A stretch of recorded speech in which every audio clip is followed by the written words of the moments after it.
My number two is Another Year from 2010, directed by Mike Lee, starring Jim Broadman, Leslie Manville, Ruth Sheen. Quick logline: a look at 4 seasons in the lives of a happily married couple and their relationship with their family and friends. So, while Nashville was very much an environment movie, a vibe movie, a milieu movie, this movie is Another Year is really about people and characters that are just so lived in and so thoroughly realized that you're just with them. And yes, there is plot and story, and you follow that along across the board, but it's almost not even about that. It's really more about the characters and the people and how lived in they are. And like, I don't even remember how I stumbled upon this. It was probably hunting down the actors because Jim Broadman and Leslie Manville are amazing.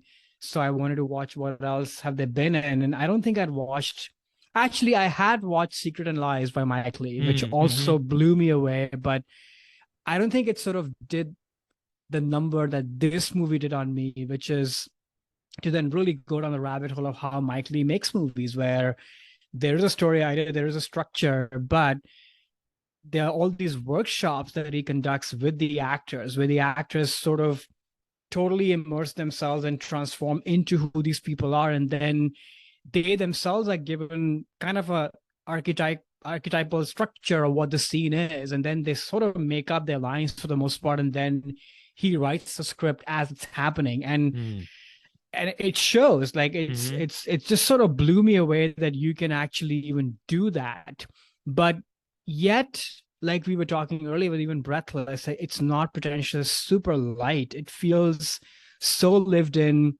It's not a play where you feel claustrophobic and you're stuck in spaces. It is cinematic. There's so Mm-hmm. many directorial flourishes, but it's all about the performance. And you can see like the backstories of these people written on their faces. You buy every single relationship. And you know this is sort of not to get on my soapbox, but one of the reasons why I love movies, and I think this movie kind of underlined that for me, is that cinema can really make you see people and in turn see yourself. Mm-hmm. It can show you lives of people that are different from you, and in that difference you find similarity and you find connections. And I think this movie exemplifies that, and really all of Mike Lee's filmography does that. This just happens to be the one that hit me. So it's just beautiful. It is slow, so you have to be patient with it.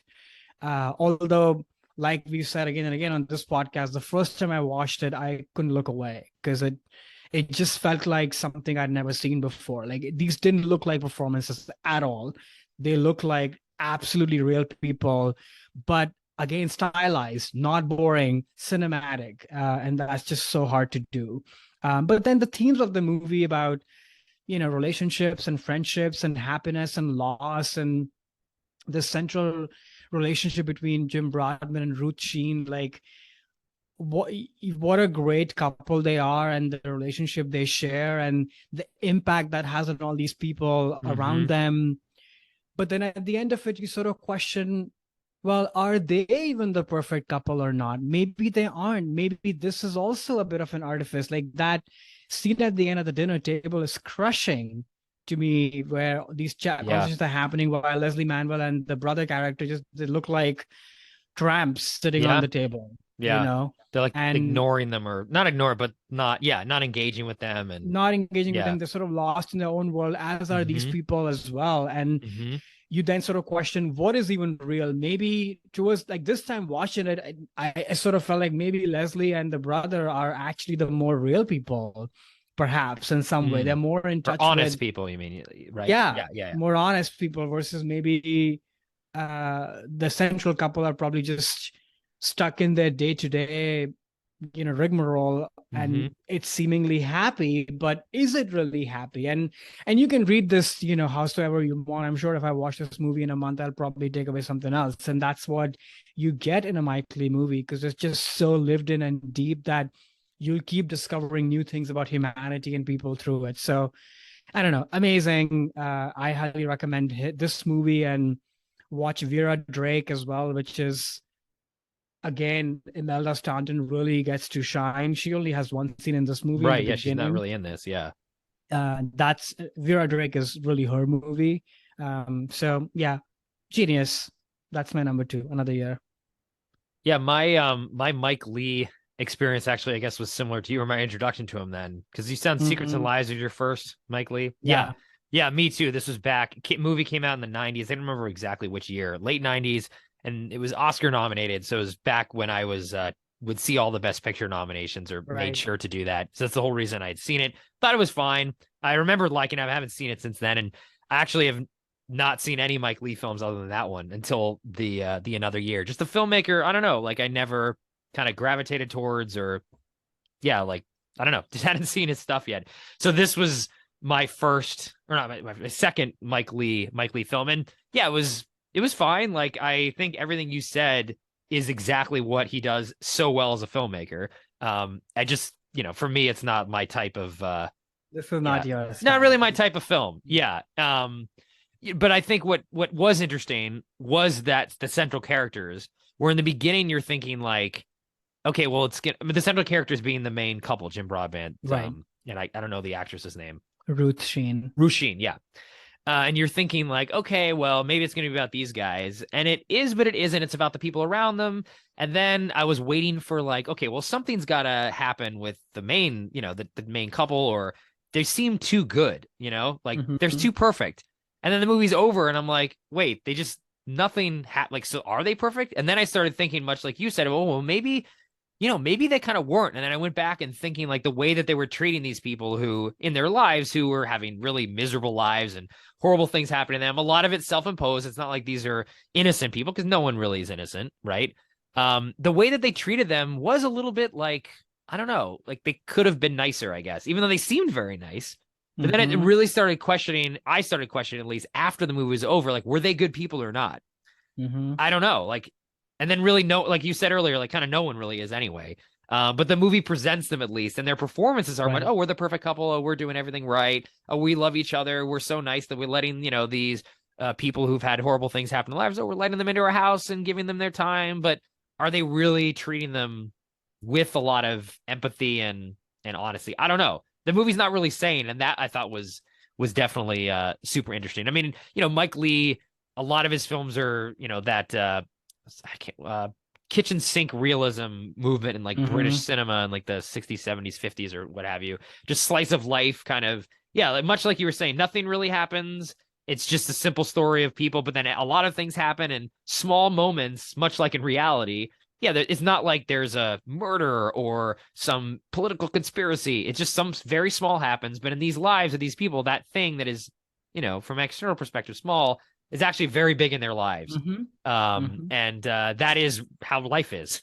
And I think, you touched on his production style. That is, I think you can tell that gives the authenticity, I think, in the performances Right. and in the stories, but more importantly in the characters. Like these people feel so real.